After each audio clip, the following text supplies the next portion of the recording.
As a conservatory graduate with enough skill to seriously pursue a career as a pianist, I often found myself frustrated by the comparisons made between myself and less skilled amateurs who merely played chess for fun. This irritation was compounded when observing the dynamic between my oldest son and his wife. Despite my son's musical talent, his wife often looked down on him, considering herself superior due to her background in music education. Even when his own playing was being mocked, my son chose not to respond, exhibiting a lack of confidence that left him submissive to her demands. It pained me to see my son belittled and dominated mentally, and I couldn't help but wonder why he remained in such a toxic relationship. Despite being the kind and attractive man, he seemed resigned to endure her demeaning behavior. These thoughts weighed heavily on my mind as my husband and I coincidentally encountered my son and his wife at a jazz bar. With the scheduled pianist running late, we volunteered to fill in, unaware of the twist fate had in store. I'm Melissa, 72 years old, happily living with my husband James. With our eldest son Thomas, married, and my husband retired, we relish the freedom to indulge in life's simple pleasures. One such joy is our shared love for music, often enjoying impromptu jazz sessions together. However, our contentment was marred by our strained relationship with Thomas's wife Amanda. From the moment we met her, there was an underlying tension, exacerbated by her disrespectful remarks towards Thomas's musical abilities. Amanda's disparaging comments during our first meeting shocked me. Her criticism of Thomas's piano skills, despite his dedication and passion, left me speechless. While my son's heart had been broken by past failures, Amanda's callous remarks only served to deepen his wounds. Despite Thomas's attempts to downplay the situation, his discomfort was palpable. It was heartbreaking to witness my son's confidence shattered by his own wife's cruelty. As the evening unfolded, tensions reached a boiling point when my husband finally confronted Amanda's disrespect. Despite his anger, she remained unfazed, further cementing my concerns about her character. In that moment, I couldn't help but question how someone could be so blatantly rude, especially when meeting their future in-laws for the first time. I didn't feel any love toward my son. "Thomas, are you sure you want to marry her?" I asked, hoping he would reconsider. "Yeah, the only woman who'd want to marry a guy like me is Amanda," he replied with a tone of resignation. "That's not true," I insisted, but he remained adamant. His voice carried a hint of pain, a stark contrast to his usual humility. Despite my objections, Thomas went ahead with the marriage, but since then, he seemed trapped under his wife's control. She shunned household chores, claiming they'd harm her hands, leaving everything for Thomas to handle. He sounded miserable whenever he called, but he refused to entertain any notion of separation. I couldn't comprehend his reasoning until one day, while shopping for my husband's birthday gift, we stumbled upon Amanda in the mall, arm in arm with another man. "Is that Amanda?" Thomas muttered, his voice tinged with disbelief. As we confronted her, she showed no remorse, brazenly admitting to her affair. My son's face drained of color as he struggled to process the betrayal. In the midst of the confrontation, Amanda turned her attention to Thomas, belittling him with callous remarks and attempting to manipulate him into staying with her. But despite her attempts to control him, I urged Thomas to break free from her grasp. It pained me to see him subjected to such cruelty. In the end, as Amanda tried to convince him of his dependence on her, I pleaded with him to see his own worth and to not succumb to her manipulations. "Thomas, you should break up with her," I implored, my heart heavy with concern. "Sorry, Mom," he replied, his voice tinged with resignation. "I will break up." "Why?" I asked, perplexed. "You wouldn't understand. You're good at everything. You're a great cook and even on the piano. No matter how much I practice, I could never surpass you," Thomas confessed, his voice heavy with defeat as he hunched his back and looked down. It hit me then, the weight of my unintentional pressure on him. I'm not particularly good at cooking, although it is true that I've been hiding the fact that I was once a professional pianist. I'm not such a great person, and yet my son was comparing himself to me and losing his confidence. Thomas continued, "Your mother didn't even care that you were hurting. I'm the only one on your side. Shall we go home?" "Wait, Thomas, let's talk this out," I urged, but he turned away, led by his wife's hand. I stood there, helpless, realizing the extent of the damage. When I shared the story with my husband, his face flushed with anger. "What are you talking about? It isn't your fault. It's all because of that wife." But I didn't know our son was hurting. If I had cared more about him sooner, he wouldn't have lost his confidence. That's on me too, I lamented, tears streaming down my cheeks. Melissa, we have to talk to Thomas about this. It's not about who's at fault, my husband insisted, trying to console me, but the guilt lingered. Days passed, and my worry for my son only grew. Then, unexpectedly, my husband returned home with news. Guess what? The pianist Mr. Johnson is coming to a local jazz bar. Mr. Johnson, the professional pianist, I exclaimed, excitement flooding my veins.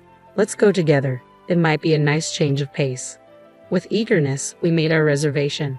However, on the day of the event, a typhoon struck, halting transportation. Determined, we trudged through the rain, arriving at the venue to find a resilient crowd eagerly awaiting Mr. Johnson's performance, despite the adverse weather. As I scanned the bar, I caught sight of my eldest son and his wife. Hey Mom, you're here too, my son greeted, his gaze shifting away as I approached, taken aback by the unexpected encounter. Oh, you guys are here too, I replied, attempting to diffuse any tension. We like Mr. Johnson's music. I wonder if those who just play as a hobby can truly understand the charm of Mr. Johnson. I had the privilege of being taught by him as a guest instructor during my conservatory days, my daughter-in-law boasted, much to my annoyance. Despite my irritation, I chose to remain composed, unwilling to start a confrontation just as the performance was about to begin. As the anticipation for Mr. Johnson's arrival grew, the bar began to buzz with excitement. However, the staff appeared flustered, and the owner took to the stage, offering an apology. I'm terribly sorry, but due to the typhoon, Mr. Johnson's arrival has been delayed. It will take at least an hour and a half until he arrives. I must ask you to wait. No way. We came all the way here in this terrible weather, and what are we supposed to do in the meantime? The audience erupted in discontent. It's such a disappointment. Even if we ate, we'd be done by the time he arrived. My daughter-in-law chimed in with her usual rudeness. Frustrated murmurs spread through the crowd, with some patrons preparing to leave despite the rare opportunity to hear a live performance. Unable to sit idly by, I turned to my husband with a proposal. Why don't we perform? I suggested. We could be a placeholder until Mr. Johnson arrives. What do you think? What are you saying? People came here to listen to a professional performance.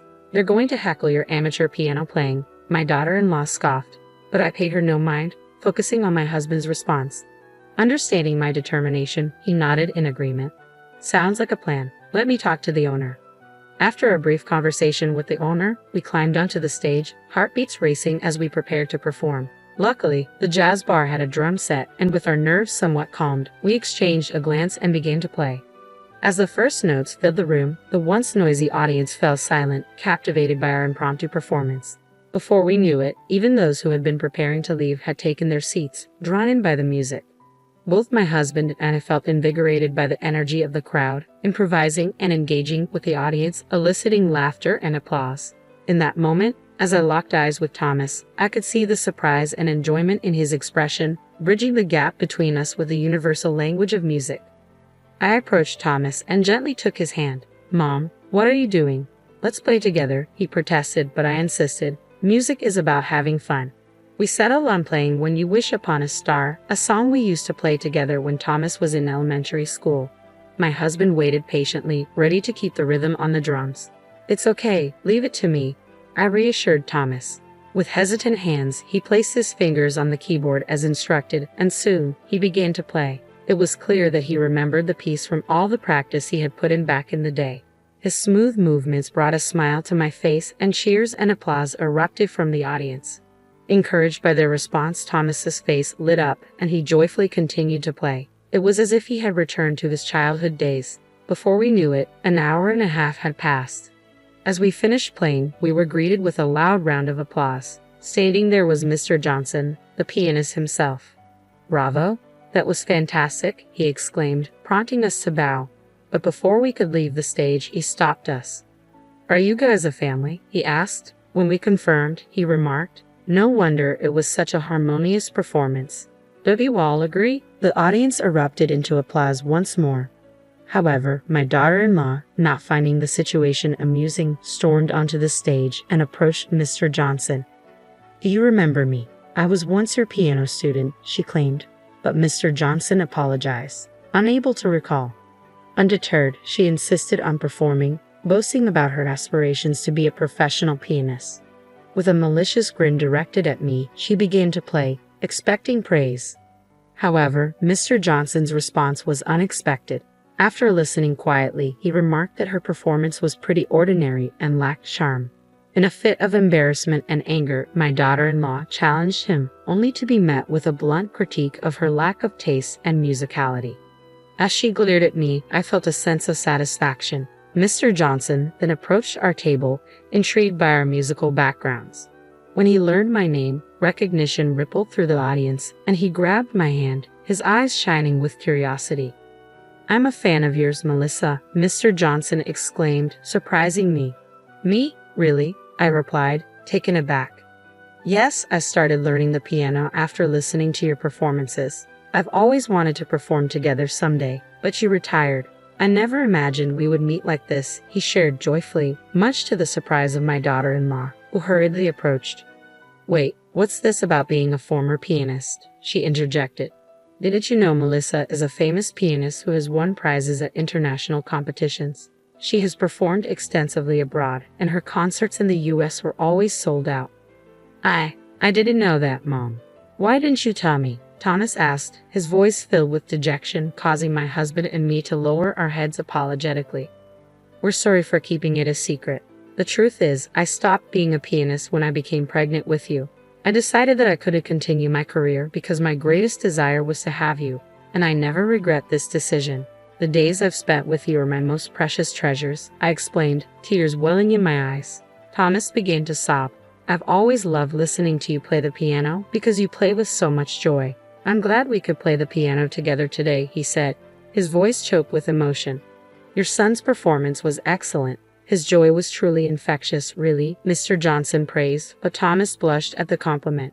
Meanwhile, my daughter-in-law glared at us, her face twisted in anger. "How dare you embarrass me like this, keeping your career as a pianist a secret?"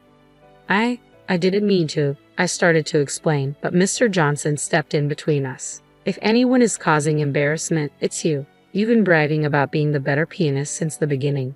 This isn't a competition. If you want to show off your skills, why don't you join a contest? Don't ruin the atmosphere of this enjoyable jazz bar," he scolded. Upon hearing Mr. Johnson's words, the other customers voiced their agreement, and my daughter-in-law stormed out of the bar in a fit of rage. After that, Mr. Johnson's performance began, and we enjoyed the delicious food and music. As we headed home that day, I walked with my husband and son. "Thomas, I love the way you play the piano. You don't have to be the best in a competition. I love the joy you express when you play. Not just that, there are so many other things about you that I love," I reassured him. "That's right, like your ability to work hard and persevere. You should be more proud of that," my husband chimed in. Although we didn't talk much after that, my son called a few days later to tell us that he was getting a divorce. This news was music to our ears. "I'm done wasting my life on that woman," he declared, seeming to have regained his spirit, which relieved us.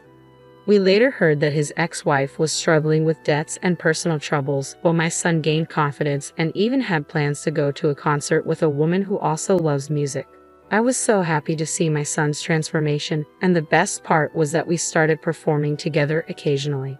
I truly wish for my son's happiness.